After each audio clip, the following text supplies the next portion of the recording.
Yung ating napakagandang asawa. Ito lang yata ang nag-tribe eh. Lakas ng hangin kagabi. Kulang eh. Pera ni Aimee. Ito niya, ito yung mga book. Tapos, ano bang ganda ng katuwa? Ganda namang seat.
Ayun guys, kamusta po kayo?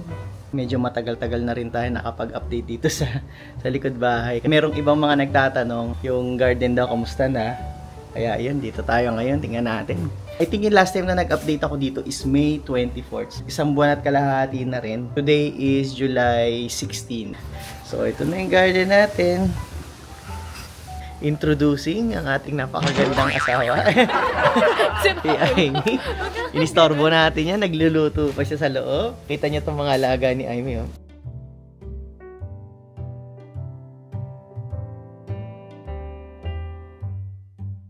I think pag naaarawan, ayun, ang tangkad na nito. Sobrang init. Yan, kanyang mga kolyo. Sobrang init dito guys. Higit 1 week na. Over 100 degrees Fahrenheit kami dito. Ito yung ating okra guys. Ayan, I think yung last time na in-update ko kayo. Parang halos higit isang dangkal lang siya. Ngayon, ito na siya oh. Actually, marami na kami naani dyan sa okra. Tuwan-tuwa kami. Almost, kundi every day, every other day, bumubunot kami ng bunga. Actually, ito nga yung nasa rep namin. Nakapagluto na si Aimee. Medyo marami-rami na rin siya naluto. Nag-i-steam siya, tapos sinigang. Ayun. Di ba? Laging ayun, meron, no? Laging meron. Mabilis lumaki. Yung bunga. Every day. Ayun. Kailangan guys, araw-araw itong okra, sisilipin nyo kasi nagulangan na kami minsan, yung medyo umano siya, naging fibrous na. Tapos yan, kita nyo guys, ang dami pa niya mga bulaklak, ayan oh. Yan pa yung mga existing na bulaklak niya. Ayan oh. Dalawang klase guys yung okra na tinanim namin. Ito yung Pilipino na okra. Ito naman yung okra dito sa Amerika. Ayan. So dalawang klase. Ito nga pa yung zucchini natin. Kapal. Ayan. Yay! Tapos meron pa kami dito guys. Ayan o.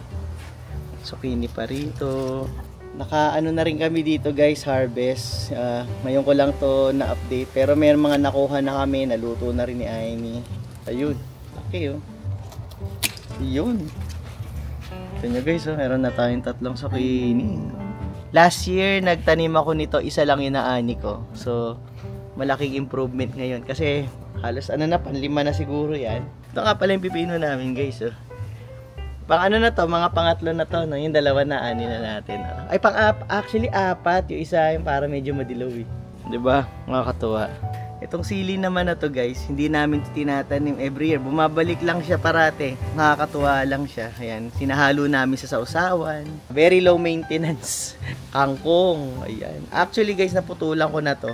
I think may video ako nung ano, nung unang ani, pakita ko sa inyo. So ito.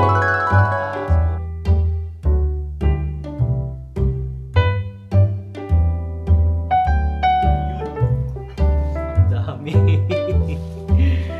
Babe, dahil mong kangkong. Pakita ko sa inyo. So ito, siguro 2 weeks old na to since nung pinutol ko. Pero mukhang mas maganda yung buto na nabili ko nung last year. Kasi malalaki yung dahon niya. Ito medyo maliliit. So next year subukan ko ulit magtanim. Yung mas malalaking dahon. May sitaw na nga pala kami dito guys. Pwede na ba yan? Pwede na to. Ayan o. Kaysa maunahan tayo ng aphids. Kunin mo na be. Mukhang makakapag-adobong sitaw ka na. Dalawa. Hindi pwede adobong sitaw pero ipunin Kulang mo. eh. Kasi ano yan eh. Pag mula kasi may langgam. May langgam. Kapag may langgam, ibig sabihin magkaka-aphids na yan. Ang ano nagdadala ng aphids dito yung langgam. Kaya na meron na maliliit na sitaw. Diba? Eh naming sitaw. May dala na kami. Mahal ang sitaw Favorite namin yung adobong sitaw. Sitaw, paborito ko yun. Kalabasa. Wala pang bunga pero gumagapang na siya. Monstera ni Aimee. Nako, ito bagong dahon na naman to. Since nung last time na pinakita ko sa inyo, may nagkadahon na naman siya ulit. Ito yung huling pinakita ko sa inyo. Ayan, mas malaki siya. Avocado natin. May mga bunga pa rin. Yung iba nalaglag na. Kita niya, ito yung mga bunga niya. Yung avocado, mga 6 na lang natira. Noong una, 30. Tapos, nalalaglag yung iba, naging 15. Ngayon, parang bilang ko mga 6 na lang eh. Feeling ko bata pa yung avocado. Kailangan pa niya maging makapal yung wood niya para ma-support. Ay, ito yung ating palang talong. I think hindi pa rin siya ganun kaganda. Pero ito na yung the best na tinanim kong talong, no? Since na nag-ano ko na garden. I think pwede na to, Bing. Kunin mo na to, Ulit pa ba yan? Oo. Mga ilang araw pa siguro. Pero ang dami niyang bunga, guys, Nakakatuwa naman. Ito yung millionaire. Tapos ito yung pink tonglong. Wala siyang talong. Wala siyang talong. Pero maraming dahon. Marami rin siyang flowers, kaya lang nalalaglag. I think may mga hayop na kumakain. Nakita niya may mga butas-butas. Na-sprayan ko na ng neem oil yan. Ayan, kaya lang may kumakagat pa rin. Itong isa, meron ding bunga. Yung dalawa maliliit. Pero, hindi siya good shape. Parang bell pepper hindi rin masyado. Yung bell pepper din ito. Wala. Unsuccessful ang bell pepper. Sa 100 degrees. Ayaw nila. Masyado mainit. Ubas Ayan, mo. ang ating ubas. Hindi pa yan, hindi ba? Wala pa, matagal pa yan. Oo. Ayan nga. Pakita ko nga. Ayun, doon. Hindi nakita dyan. Ayun ang ubas natin, guys. Kasi kukunti lang ngayon. Okay na. Ayun. Tapos punta na naman tayo dito sa Ampalaya. Ayun. Medyo napupuno na natin tong dingding ng Ampalaya. Actually, marami na siyang bulaklak. Kaso hapon na.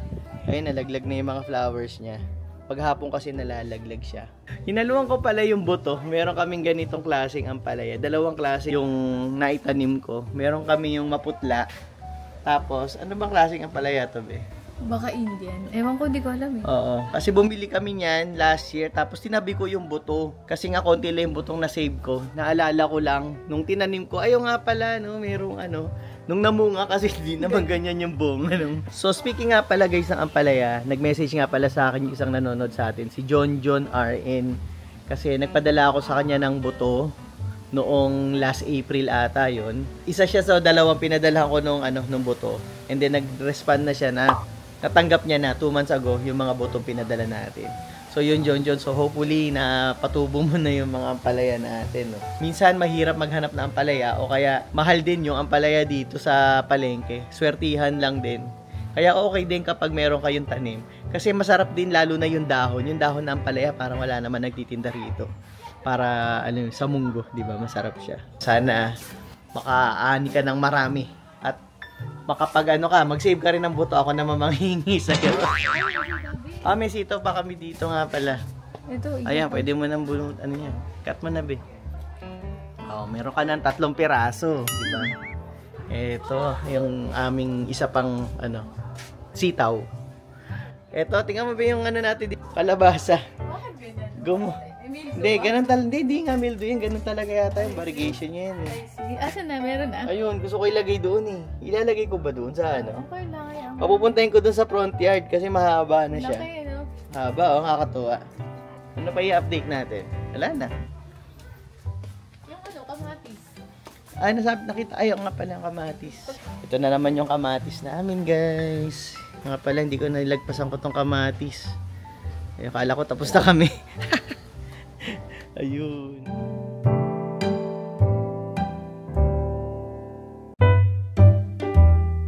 Tingnan mo to, ano? Tingnan nyo to, oh. Ang ganda ng kamatis, ang lalaki, oh. Nakakatuwa. Ayan. Ano to? Determinate na tomato. Ibig sabihin, meron lang siyang certain height. Hanggang dito lang yata siguro siya. Tapos hindi na siya lumalaki. Pero marami pa rin siya mga mabulaklak-bulaklak. And then ito yung cherry tomato natin, guys. Ito. Ayan. Ayun, oh. Ayan, pwede nang kunin yung mga pula-pula. Hindi kasi siya sabay-sabay namumula, guys. Paano yan? Kunin ko lang yung Kukunin mo lang yung pula. Yeah. Ang dami, oh. Nakakatuwa. Kunin ko na. Oh, sige, be. Cut mo na. Ayan. Habang kinakat ni Aimee, tingnan natin to iba, oh. Kita nyo? Ang dami niya mga bunga, oh. Nakakatuwa. Di pa tayo nagkaroon ng cherry tomato na ganito mamunga na, be, no? Nung last time, parating nasisira. Oo. No? Nakakatuwa. Itong year na to, ang dami. Ayan, oh. Kita niyo itong cluster na to, oh. Yung iba hindi pa kasi nabubuo, pero ang dami niya laman. Ayun, oh. Ito cute, oh. Kita niya. Ayun, ang dami, oh. Sa mga nagtatanong, ayan na po ang ating garden update. Kalimutan kong banggitin, ito yung ating kalamansi pala. Okay naman siya, nagtatribe. Ang ganda ng dahon niya, green na green. Tapos bumili nga pala ako ng isa na namang citrus, guys. Itong tinatawag na Shiranui. Sabi ni Aimee, ang tawag daw nito sa Pilipinas, ano tawag ito, be? Ugly pongkan. Ugly pongkan. Kasi nagtitinda raw sila dati ng ganito. Mahal daw yung ganyang klaseng pongkan sa atin. Imported daw to. Ayan. So, yung bumili lang ako, nakita ko sa Costco. Magkano ba to, be?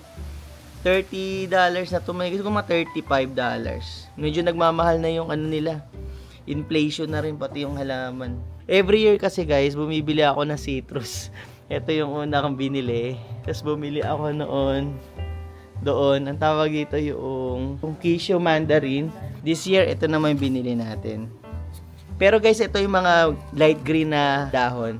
Ano na yan, dito na tumubo sa akin yan. Pinalitan ko din siya ng lupa. Tapos ito mga new growth na yan, yung mga light green na dahon. So, tapos ito nga pala yung lemon natin na ano, nasa rehab, nire-rehab natin. Ayun, puro dilawan pa rin ang mga dahon. Wala pa ako nakikita bagong new growth na dahon. Ayun. Alang yan. Ano naman yan, mare-revive natin yan. It will just take some time para lang makarecover siya. Pero ano talaga siya, in bad shape talaga. Kita niyo kung gaano siya kakalbo. Ito yung ating kalamansi, oh. Green na green. Happy. Tapos meron na rin siya mga bunga. Ayun ang ating ani for today. Alam mo, dami, no? Ito po, dami. Ay, ito yung yung dati naming nakuha ng okra. Pero ito yung nakuha namin for today. Ayun. So, yun guys. So, yun muna ang update natin dito sa garden. Siguro update ko uli kayo next month, August. So, yun guys. Hanggang dito na lang po muna siguro yung vlog natin for today. Medyo maiksi siya. Pero sana yun, na-entertain namin kayo at naaliw kayo sa vlog na to. And if you do, please don't forget to hit the like button. At yun, magkita-kita po tayo ulit sa susunod na vlog. Bye! Sometimes I just don't know what to do. It should have been you.